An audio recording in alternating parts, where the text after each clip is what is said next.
So nagkaroon tayo ng asphalt dito sa sasakyan natin.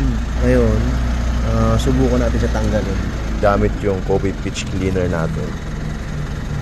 Ayun, so importante na tanggalin natin itong mga asphalt na to kasi nakaka-damage ito ng clear coat natin sa sasakyan or sa mga sasakyan natin or motor.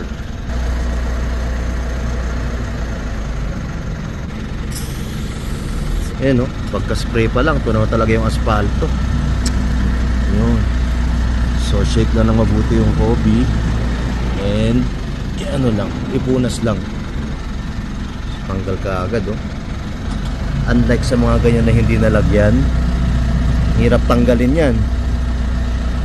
Kobe pitch cleaner para pagtanggal ng asfalto. Mahal ang pagkapapintura at pagkapaayos pag hinayaan Pag hinayaan nyo kasi na yung asfalto sa inyong mga sasakyan, tendency masira yung clear coat at makapag-damage sa pintura. That will cause rusting o kaya deforming nung pintura natin na upper coat. Ayan, so solve.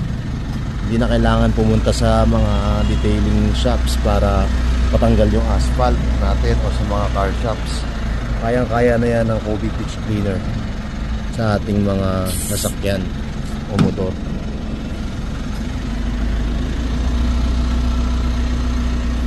Yun lang.